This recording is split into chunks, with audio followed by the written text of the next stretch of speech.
Hi, this is your dad, your father. I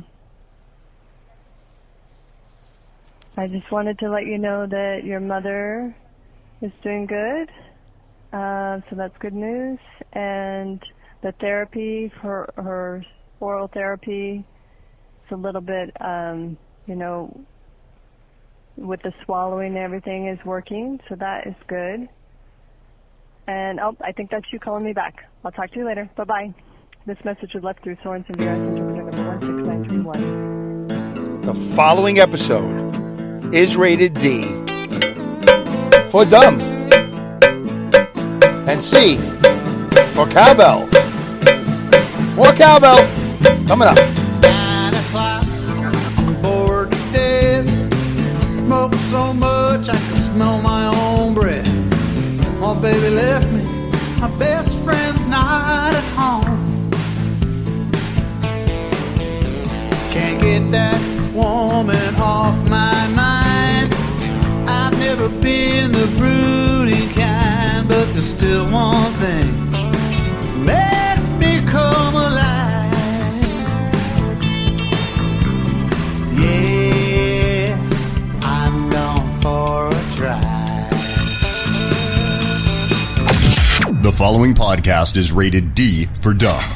You're listening to Dumbing It Down with Dave, the fastest podcast on earth. Listen to Dave commute to and from work on the New York State Thruway in his 2008 Kia Rio LX. He talks about pragmatism, truth, happiness, and the search for it all. Join Dave as he asks and tells you how life ought to be. And now, here's Dave. Well, thank you very much. Thank you, Alex Exum, ALEXEXUM from AlexExum.com and his live talk every Tuesday. Hey, are you ready to dumb it down? That's fantastic. That's great. Alex is ready. Hal and Philly going for a drive. That's the song you were hearing. And Alex and Philly is ready to go for a drive. So let's do it. He also does a podcast called Tales of the Road Warriors, and you can find him on Spreaker as well as Alex Exum, and you can find him everywhere, anywhere there's podcasts. Just look him up, Google him. You'll see he's out there somewhere. It's he's Hal in Philly, but he's also Hal on your phone. He's Hal on your radio. He's Hal all over the place. He's maybe he's coming out of that Hal-pocalypse. I haven't spoken to him in a while. Maybe in the next couple of days I'll chat with him. Anyway. Thank you all for tuning in. How is it going? It's May 26th right now. I'm just leaving the job. It's a Monday. Is it Monday? No. Wrong. Redo. Edit. Do over. Timeout. Tuesday. It's Tuesday, 10:09 a.m. I am in the Dodge Greenhouse Caravan. What? Greenhouse. What does that mean? It's a greenhouse. You know a greenhouse where you have a greenhouse and the plants are inside the greenhouse? And you grow plants because it's warm, hot in the greenhouse because the way it's built? Yes. That's basically what I'm driving right now. A Dodge Greenhouse Caravan. You might not have heard of the greenhouse model. But what they do is they put a roof on top and then they put all these windows all the way around the circumference of the van. And then the sunlight goes through these windows and it heats up everything inside, but not like warms it up like, that's comfortably warm. No, like excruciatingly hot, like volcanic ash hot or volcanic lava hot, like that. So, but it comes standard. You could, put a car cover over it. Maybe that would help. You could, or neutralize. I don't want to say help. Some people like excruciatingly hot. Some people don't have any touch on their fingers. Like, maybe they grew up as lepers or something like that, or I don't know, maybe they might have fallen into a vat of acid. I don't know. There's all these reasons why you might not feel the heat, so they don't mind it so much. All these human conditions that But anyway, so maybe calluses. Maybe if you have enough calluses, you don't feel it. Maybe if you're one of those professional racquetball players or rope climbers, cliff divers, mountain. What is those guys? What do they call those guys? The guys that climb mountains or rocks or hills but they don't use a rope. They just have some sort of white substance they use. What are they? I don't know what those things are called. I've seen them on TV, and it's, I guess it's not parkour. It's something else. But they just climb. I don't know. I prefer the elevator or some sort of other mode of transportation where I don't render myself upside down, right, with this white powder on my hand. And I guess they wear a helmet. But I watch these guys climb on these rock formations or, sides of the mountains or whatever, with or without ropes. And I always think to myself, geez, thank God that guy's wearing a helmet. So anyway, because that must be some helmet, right? When you're crashing at 100 feet, 200 feet, whatever it is, and you're just sort of tumbling down the side of a mountain. I mean, do they make helmets for your elbows? Do they make helmets for your knees? If you just have a helmet on your head, you guys get it, right? Do I have to go further? Okay, I'm trying to make a point here. So, whatever that thing is called that they do, it's probably called X something or whatever, hanging upside down from a rock formation. All right, so let's get back to the show. Should we get back to it? Or did I leave and you stayed here? You stayed here and I left. I'm back now. I'll do the show with you. So it's Tuesday morning, 10:12 a.m. I'm in the Dodge Greenhouse Caravan. It's not a model you find everywhere. Although, it doesn't take much to get the greenhouse version. You park your car somewhere, you park your van somewhere overnight. And it doesn't really take the greenhouse effect until about first thing sunrise, about 7, 8 in the morning. And if you wait a while, like let's say 2 hours till 10 o'clock in the morning, oh yeah, you'll see the greenhouse effect. I guess I could grow some plants. Maybe I should get a cactus. I think I have one. So I'll get a cactus. I'll grow a cactus in the van. I just don't like the idea of having needle dust. I already had a needle dust experience, and I did a podcast about it, actually. It's not very pleasant when you get needle dust in your eye.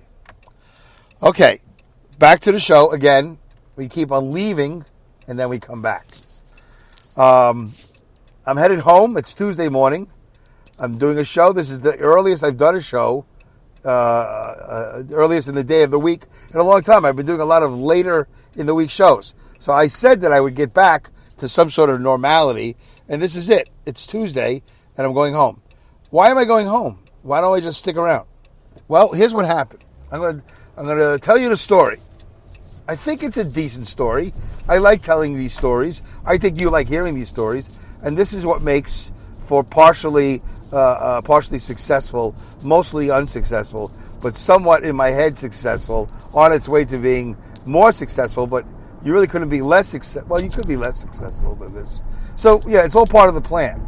For me to tell stories, for you to hear them, and then hopefully you enjoy them. This is episode, this is 227.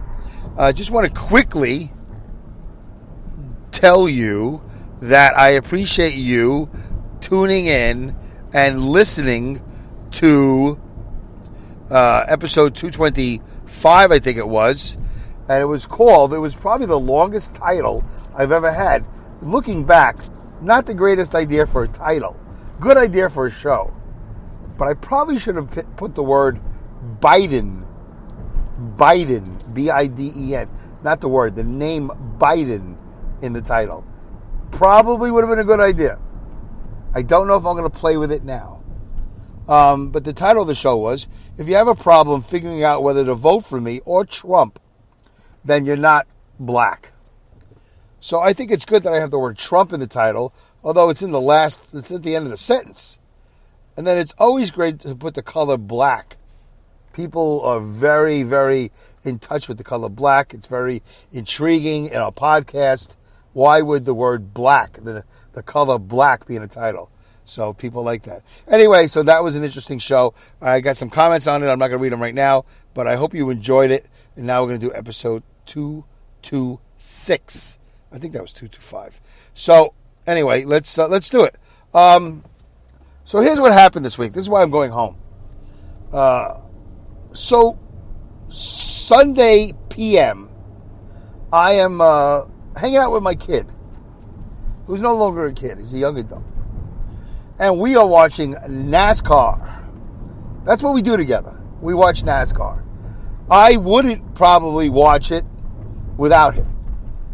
I used to be really big into it, but I have since phased it out of my life. But he has phased it back in. These are the sacrifices you'll make for your kids.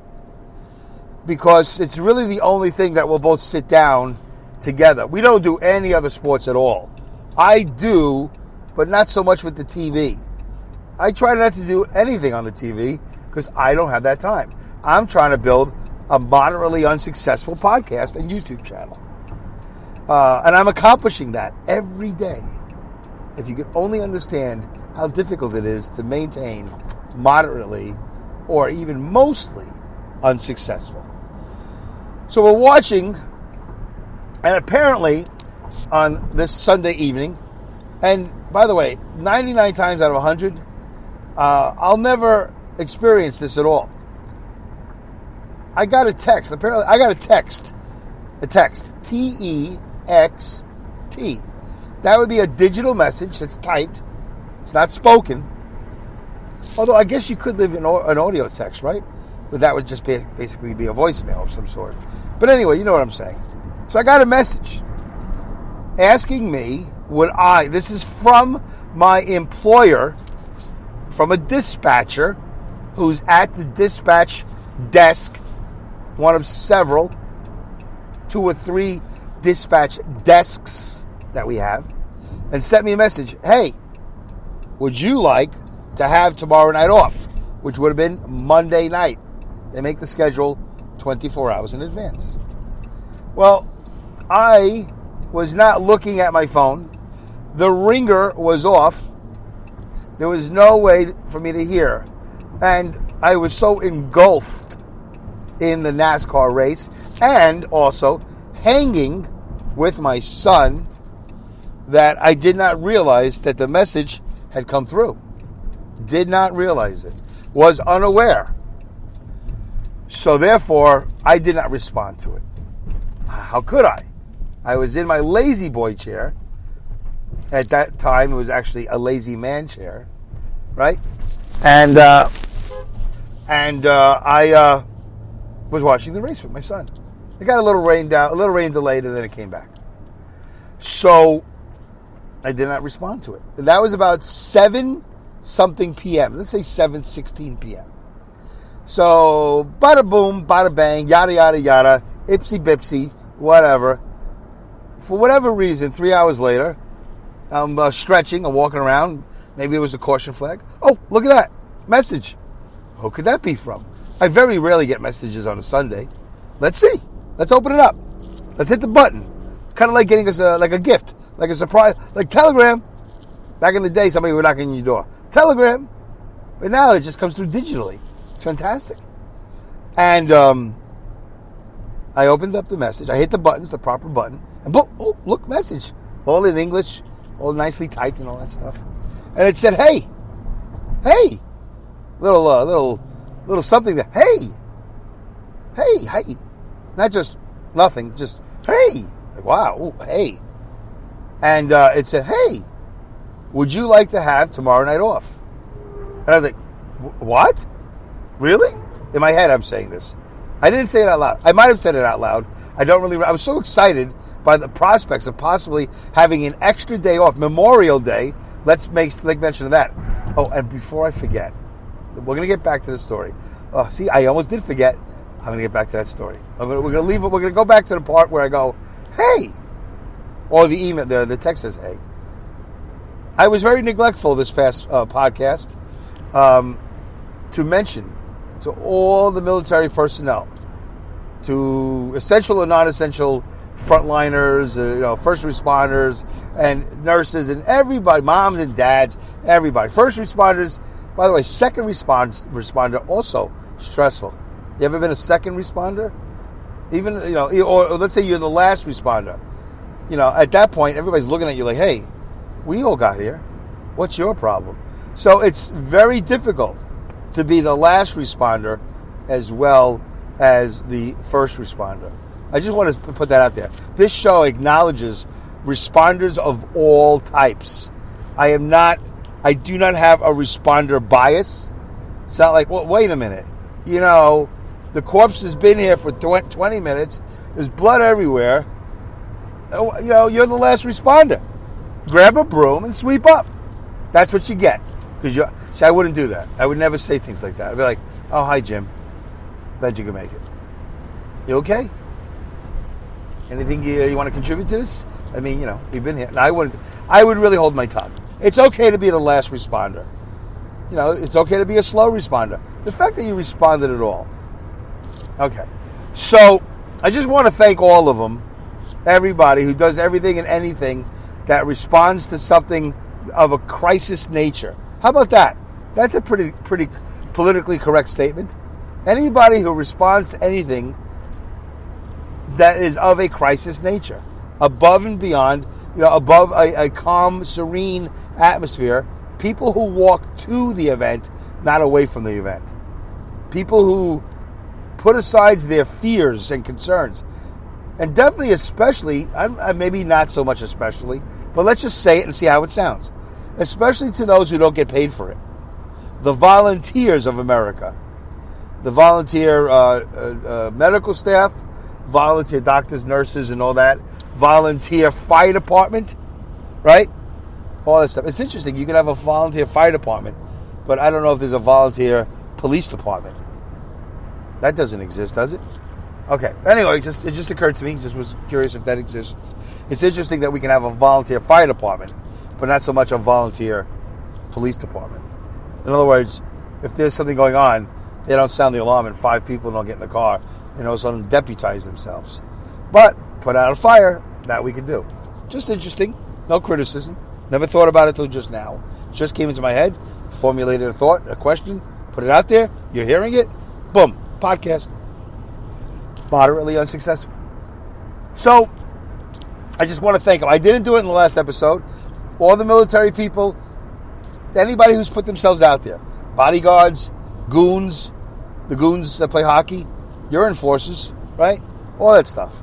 All right, that's it. Hall monitors, not so much. You guys suck. Hall monitors. I hate hall monitors. No, I'm just kidding. You guys are great too. I mean, you really keep the peace in those schools. We've had a couple of exceptions here or there, a couple of shootings. I don't blame that on a hall monitor. Not their fault. They're probably not well trained. They'll put anybody in that chair. So here's a index card. You're the hall monitor. It's kind of unfair. You just got to get thrown to the lions. But all right, so there you go. A little sarcastic this morning, just slightly a bit. Okay. So thank you, everybody. I hope you had a great and safe. Do I hope you had a great one? It's okay. At this point, why not? Did you have a great Memorial Day weekend? Did you celebrate consciously? Conscientiously? Yes, we did. Conscientiously? I hope so. Because, it's not really all about the fanfare, the shopping, the food. It's not really about that. But, you know what? Again, those people fought and died, served, protected. They did everything they did. Not specifically so you could gorge on cheeseburgers. Not specifically. But somewhat indirectly. It wasn't really said, when those soldiers are on the front line and they got them green helmets on with the netting and they're in camouflage and the soles on their shoes are worn out and they're sweating and they're bleeding and they stink. They haven't showered in days. The men haven't had sex with, at least a woman in a long time. All that. All the parishes. What's the word? the harms of war, all that stuff, all the dangers of war. They weren't thinking it specifically, and it was never actually meant. It's not mentioned. It's not in the manual, but yeah, indirectly, they were defending your right to gorge on food and furniture shop, and maybe set off a couple of fireworks, and also to not go to work. They fought for that. Indirectly, whatever. It's not said. Who knows? But whatever their intentions are, they have, their right to have an intention to be part of the military. You have your intention to enjoy your freedoms. It doesn't really matter. I just want to let everybody feel comfortable. So you don't have to have a great Memorial Day weekend. Every weekend could be a great weekend. I wish you all the best. Okay. So, but at least was it safe?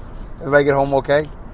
That's nobody ever wants to have any issues on a weekend like that, or during the week as well. But I'm just saying, you know how it is. You go somewhere, you think you're gonna have a good time. You just want to go and come back. You want to get a little break in the action. And if something happens, it's horrible. Okay. So what was I talking about? Yeah. So do you want to work? Do you want to have the night off? And I'm like, hey. He's like, hey, you want the night off? And I was like, 3 hours later, I got this message. I typed immediately. I thought about it. Boop, boop, boop, boop, boop, boop. I was in my head. Oh, my wife is off. My son is off. Yeah, I want to. Okay, I do. I got things to do. Yeah, it'd be great. I'll have another day off. I wrote, yes, thank you. Bloop. And then 2 seconds later, bloop. Sorry, too late. Actually, I don't even know if it said sorry. I think it just said too late. They're like, oh, man. 3 hours later. It was pretty much 2 hours and 59 minutes that I responded.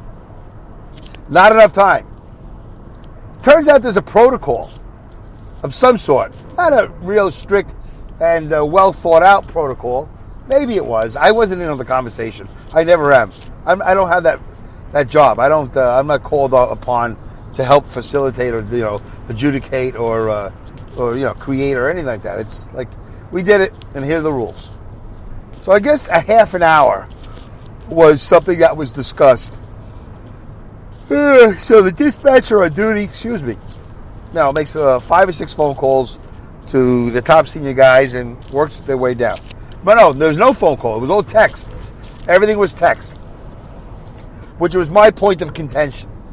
Because when I realized that I had missed the text, and then when I responded, yes, I want the day off, and then I was told too late. I was upset that the message was sent in a text. And you might think, Dave, isn't that phone attached to your hip? And I would say, yes, sometimes it's close to me, but I do really, really quite often, if not most of the time, try to put it down and walk away. Or I lower the volume. Or I shut off the volume, or whatever. Kill the vibration. Whatever. Because I don't want to be so attached to the phone. I want to have that part of me that knows how to negotiate on its own. Whatever it is that it wants to do. Whatever else I want to do. So anyway, too late. So I texted back, don't you think this is something that was call-worthy? Maybe the dispatcher didn't take me seriously. I didn't get a response, but we did eventually talk about it. The next day when I came to work, because I was too late, so I didn't have the night off. So I came to work and we discussed it. And we agreed on some parameters, because there are people who, if you call them, they bite your head off. They don't want you calling them at their home and all this other stuff. There's all these weird hours, whatever these guys keep, whatever. But I made it clear that on a situation like that, you probably want to call me. Also, not only was my ringer off, and I didn't expect a text from my company, from my job, on a Sunday evening. I didn't expect that. I also, live sort of in a valley. Sometimes the reception's not so good. Sometimes I'll get a text like so many hours later. So we had a nice conversation. I went from very angry to, amiable, is that the word, or whatever. I think, it's good now. Oh, boy. Oh, that's pretty exhausted, right? Yeah, that sounds bad. How many more minutes I got to go?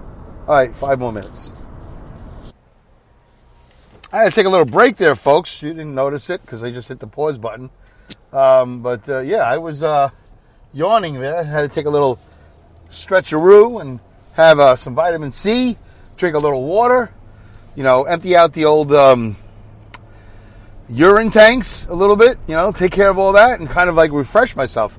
It's not a new development, but it seems to be a little bit more commonplace with me lately, where I don't really do the full half hour in one sitting. Just got to take care of business. Anyway, that's it. I let you in a little bit on behind the scenes here at Dumbing It Down with Dave. 0.001 Productions. So check us out. Check out the website, dumbingitdownwithdave.com. There's a thing on the page, a contact form. If you want to write me, if you're not comfortable with leaving a message via Spreaker, and the Spreaker chat box there, feel free to go on the website and hit the old contact form. It works. You can also tweet me at @dumbwithdave, and you can also, you could look for me out here on the thruway. Say hello whenever, however you want to, comment and all that other stuff. We're working on other avenues to make it easier for people to comment that may or may not be on Spreaker. We're working on it. It takes forever because I'm a slow dummy. But I just want to real quickly thank Mile High Radio, milehihiradio.com, milehihiradio.com, Crooked River Radio. Thank you, Pat Morrow, at Crooked River Radio.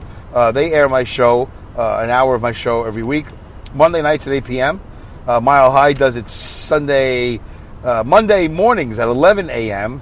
And now my newest edition is HamiltonRadio.net. Hamilton, like the show, Hamilton Radio, probably also, I think, a president of some sort, maybe. I don't even know. HamiltonRadio.net, Channel 2, Saturdays at 5 p.m., an hour of Dumbing It Down with Dave. Get episodes. If you missed them during the week or whatever, you'll catch them on the replay on those 3 radio stations. Okay, anyway, so I texted back. Yeah, I thought about, my wife is off on Monday. I'm off on Monday. My son's off. I'm not off on Monday. My son's off on Monday. So, you know what? I didn't have the greatest weekend. I'd love to have an extra day off. Bam.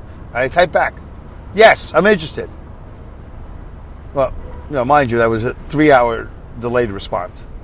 Well, I got a response immediately saying, too late. And it sort of came with that sort of attitude. Not like, oh, I'm so sorry.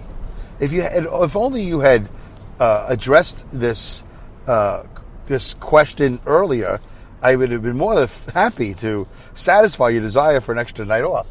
But no, I got too late. I was like, oh, that's a little cold. Okay, well, that's fine. My problem, my fault. Kinda. I didn't really anticipate any messages from my job on a Sunday night, But you know what? From here on in, I guess I will. Because I know the schedule does get made, and if we are going to be slow, and then they're going to be hesitant to give voluntary layoffs, then if I want Mondays off to extend my weekend, if I can afford it, then I need to be paying attention. Anyway, we worked something out, the dispatch and I'm off tonight.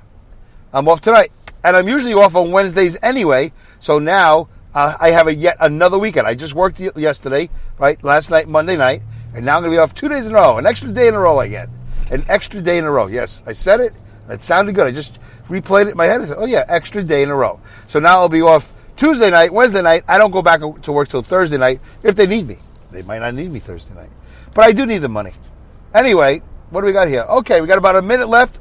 All right, I think I covered it. Thanks, everybody, for your comments. It's not too late. I'm going to do a bonus episode, soon enough. So this is my going home episode this week. I'll do... Why am I shouting? Am I shouting? Have I been shouting the whole time? Am I a lunatic? Why don't you guys ever comment about... Stop shouting. We can hear you. Anyway. You know what it is? I think it's the cowbell. I think it's got me all worked up. I hope they dumbed it down for you guys. I hope you enjoyed it. Don't forget to click like, subscribe, share, do everything you need to do to help make this podcast just a little bit more than a moderate success.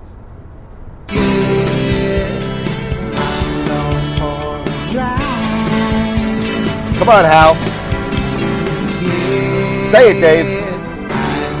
Tell them. Thank you for listening to this episode of Dumbing It Down with Dave. Goodbye, good day, good night, good luck, good riddance, good rats, Godspeed, and great skills. Bye. Take care.